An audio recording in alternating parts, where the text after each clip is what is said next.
Topic है दोपहर के वक्त आपको याद करके क्या सोचा जा रहा है। तो जनरल रीडिंग है, हम ओरेकल में से 7 कार्ड्स लेंगे और टैरो में से 6 कार्ड। तो शुरुआत करते हैं शफल करके।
पहला ही कार्ड है 7 ऑफ सॉर्ड्स का। एयर साइन जेमिनी, लिब्रा या फिर एक्वेरियस। इस पर्सन के पास शायद बहुत सारी बातें ऐसी है जो ये रात के वक्त आपके बारे में सोचते रहते हैं या सोचती रहती है। जैसे यहाँ पे ये क्रो है जो अपनी जुबान खोल के जैसे चिल्लाने की हालत है, वैसे ही शायद इनका जो दिल है वो आपके लिए बहुत ज़्यादा तड़पता रहता है, बहुत ज़्यादा शायद बेचैनी का आलम रहता है, स्पेसिफिकली रात के वक्त। लेकिन ये सब बातें वो आपसे छुपा रहे हैं, यानी कि कम्युनिकेशन करने से हिचकिचा रहे हैं। लेकिन काफ़ी ज़्यादा शायद डिस्टर्बिंग एनर्जी में ये स्पेसिफिकली रात को रहते हैं या रहती है, जिसकी वजह से उन्हें लगता है कि वो इस तरह से ये फील कर रहे हैं, जिसकी वजह सिर्फ और सिर्फ आपकी याद है। और इस याद को वो शायद बयां करना चाहते हैं कि मैं तुम्हें बहुत ज़्यादा मिस करता हूँ या करती हूँ, लेकिन वो बातें आपसे कहने से हिचकिचा रहे हैं। फिर है 6 of pentacles, earth sign, Taurus, Virgo या फिर कैप्रिकॉर्न। इस रिश्ते में उनको पता है कि इक्वल बैलेंसिंग होना चाहिए, गिव एंड टेक होना चाहिए। जैसे यहाँ पे एक हाथ में कोई ये पेंटिकल्स ले रहा है तो दूसरा दे रहा है, वैसे ही शायद आपके पर्सन को लगता है कि उन्हें जो जिंदगी में चाहिए, यानी कि आपकी तरफ से जो बातें वो एक्सपेक्ट करते हैं या करती है, वो उनको नहीं मिल रहा। अब वो कुछ भी उनकी ख्वाहिश हो सकती है जिसको लेके इस तरह से शायद ये बेचैनी का उनका आलम रहता है। ये कार्ड क्लियरली बता रहा है कि वो आपको कुछ देना भी चाहते हैं और आपकी तरफ से कुछ पाना भी चाहता है। ये बातें कौन सी हो सकती है, इसके बारे में शायद आपने भी बहुत कुछ सोचा है और इसी बात को लेके ये पर्सन भी दिन रात शायद सोचते रहते हैं। फिर है 8 of swords, air sign, Gemini, Libra या फिर एक्वेरियस। ये कार्ड दोनों तरफ से भी आप देखेंगे तो रिफ्लेक्शन ही है। यहाँ पे भी है मिरर में और यहाँ पे भी ये पर्सन है, तो थोड़ा सा हैंगमैन जैसी एनर्जी में है, स्टक फील कर रहे हैं। और साथ ही साथ उनको ऐसा लग रहा है कि जैसे वो इस सिचुएशन में काफी ज्यादा फंसे हुए हैं, जिसको लेके ये कभी भी सोचते रहते हैं तो उन्हें कोई सोल्यूशन ही नहीं मिल पाता, जिसकी वजह से इस तरह की बेचैनी की हालत बहुत ज्यादा है। फिर है 5 of cups, water sign, Cancer, Scorpio या फिर पाइसेस। काफी ज्यादा जज्बाती हो जाते हैं जब बात आती है इनके दिल की। उनको ऐसा लगता है कि जैसे उनकी जिंदगी से एक एक पल जो निकलता चला जा रहा है वो कहीं जिंदगी से छूटता चला जा रहा है, इनके हाथ में कुछ भी नहीं लग रहा, तो थोड़ा सैडनेस ज्यादा फील कर रहे हैं। यानी कि आप सोच सकते हैं कि कोई अगर रोमांटिकली फील करता है किसी के बारे में दिन रात, तो उसको यही लगता है कि मेरा हर एक लम्हा उस पर्सन के साथ ही जाए, वो अकेलापन नहीं डील करना चाहते। वैसी ही एनर्जी में ये पर्सन खुद को भी शायद इमेजिन करते रहते हैं और जब इन्हें एहसास होता है कि आप उनके साथ नहीं हैं तो काफी ज्यादा सैडनेस ये फील करते हैं। फिर एक queen of wands, fire sign, Aries, Leo या फिर सैजिटेरियस।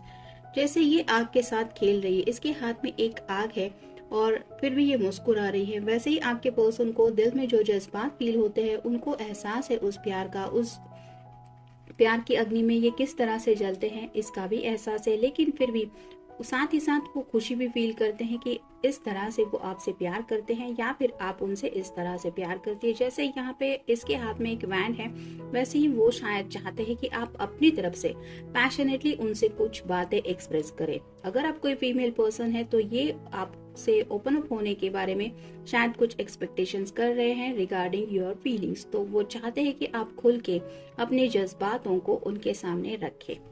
नेक्स्ट है 7 of pentacles, earth sign, Taurus, Virgo या फिर कैप्रिकॉर्न। उन्हें ऐसा लग रहा है कि इस रिश्ते में काफी ज्यादा स्लो एनर्जी है। मतलब जिस तरह से यहाँ पे ये पर्सन इंतजार कर रहा है कि कब ये पौधा बड़ा होगा, लेकिन उसके सब्र का जैसे इम्तिहान लिया जा रहा है, वैसे ही आपके पर्सन को ऐसा लग रहा है कि इस रिश्ते में वो ग्रोथ नहीं हो पा रही है जिसका इन्हें इंतजार है। यानी कि जैसे होता है ना कि कभी कभी कोई किसी से मिल जाता है और उसे सडनली लगता है कि हाँ इसी पर्सन के साथ मुझे जिंदगी जीनी है, और वो दोनों शादी वगैरह का फैसला कर देते हैं।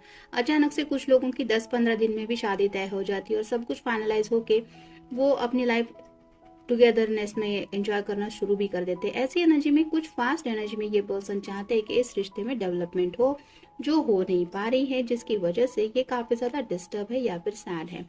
नेक्स्ट है, जैसे ये एनर्जी ओरेकल को ही आप कह सकते हैं, तो उन्हें ऐसा लगता है कि we are people who grow together, heal together and touch our toes together. तो ऐसे आपके साथ वो जिंदगी एंजॉय करना चाहते हैं, हैप्पीनेस चाहते हैं। मतलब वो चाहते हैं कि वो जो भी जिंदगी में चाहते हैं वो सभी बातें आप अग्री करें कि हाँ मैं भी तुम्हारे साथ ये करना चाहती हूँ, या फिर मेरे भी जज्बात कुछ ऐसे ही। तो काफी ज्यादा रोमांटिक एनर्जी में भी है, और थोड़ा सा उनको ऐसा लगता है कि उनकी मर्जी अगर कोई संभालने वाला होना चाहिए तो वो है आप।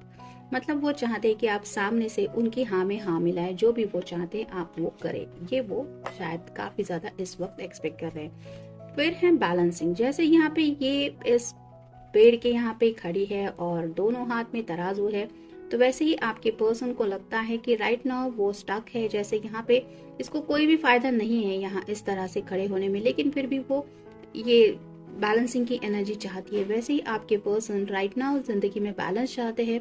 ये बैलेंस लव में भी हो सकता है, इस रिश्ते में भी हो सकता है, या फिर कम्युनिकेशन में भी हो सकता है। यानी कि इक्वली वो चाहते हैं कि आपकी तरफ से भी बातें हो, इनकी तरफ से भी बातें हो। प्यार के कुछ पल ये भी आपसे चाहते हैं या फिर आपको देना चाहते हैं, और साथ ही साथ कुछ बैलेंस यानी कि इस रिश्ते में जो प्रोग्रेस है वो आपकी तरफ से भी चाहते हैं। नेक्स्ट है thank God you are safe, I thought I lost you. तो जैसे यहाँ पे इस पर्सन को थोड़ा सा डर सता रहा है कि कहीं उन्होंने आपको खो तो नहीं दिया, या फिर कहीं तो आपको खोने का डर उन्हें सता रहा है, जिसकी वजह से उन्हें कई बार इस रिश्ते में थोड़ा सा फ्रस्ट्रेशन की एनर्जी भी वो फील करते रहते हैं। थोड़ा सा आपको खोने का डर सता रहा है, जिसकी वजह से भी ये पर्सन थोड़े से परेशान है। फिर है oh my God is that sea monster for real. तो ऐसी कुछ बातें उनको थोड़ा सा जैसे कहते हैं ना इमेजिनेशन में है, कि जिसको लेके थोड़े से डर रहे कि क्या मैं जो सोच रहा हूँ या सोच रही हूँ वैसा भी हो सकता है, अगर ऐसा हुआ तो क्या होगा, ये भी एनर्जी में है। नेक्स्ट है यू हैव टू पे फॉर द बिट्रेयल। तो शायद इन्होंने थोड़ा सा इतना सीरियसली इस रिश्ते को नहीं लिया था, यानी कि आपसे कनेक्टेड होने के बावजूद भी शायद ये किसी और से भी थोड़ा सा अटैचमेंट फील कर रहे थे। सभी लोगों के साथ नहीं जाएगा ये कार्ड, लेकिन अगर किसी पर्सन ने ऐसा थोड़ा सा किया है तो उनको ऐसा लगता है कि आपसे बात करेंगे तो इस बिट्रेयल को लेके काफी ज्यादा बहस हो सकती है। यानी कि जैसे यहाँ पे ये गन हाथ में लेके इसको मार रही है, वैसे ही आपके पर्सन को लगता है कि थोड़ी सी तू मैं ज्यादा ही हो जाएगी, और ये बहस इस हद तक बढ़ सकती है कि आपको वो खो भी सकते हैं, और इसी वजह से शायद ये आपसे बात करने से भी डर रहे हैं। नेक्स्ट है स्विमिंग विद शार्क्स। तो जैसे यहाँ पे शार्क के साथ ये तैर रही है, ये इजी बात नहीं होती। वैसे ही आपके पर्सन को लगता है कि जिंदगी में अगर आगे बढ़ना है तो उनके दिल में जो डर है उसको उन्हें दिल से निकालना पड़ेगा, और जैसे खतरों के साथ खेलना एक तरह की बात होती है, वैसे ही उन्हें लगता है कि राइट ना उनकी जिंदगी ऐसी ही चल रही है कि काफी सारे शायद दिक्कतें आ रही है, और उनके साथ ये डील करते हुए आगे की तरफ बढ़ने के बारे में सोच रहे हैं। और फाइनल कार्ड है ये इंटीमेसी का card, passion, addiction, sensual, lust, और इस तरह की एनर्जी में काफी ज्यादा कुछ पैशनेटली सोच रहे हैं या सोच रही है। जहाँ पे लस्ट की बातें आती है और जिसकी वजह से ये इमेजिनेशन में ही खोए हुए हैं। कुछ भी क्लैरिटी नहीं मिल रही, दोनों की भी आंखें आप देख सकते हैं बंद है। तो डे ड्रीमिंग चल रहा है विथ रोमांटिक थॉट्स। तो इस तरह की एनर्जी में आपके बारे में कुछ सोच रहे हैं। तो जनरल रीडिंग है, मिलते हैं नेक्स्ट रीडिंग में। Till then take care.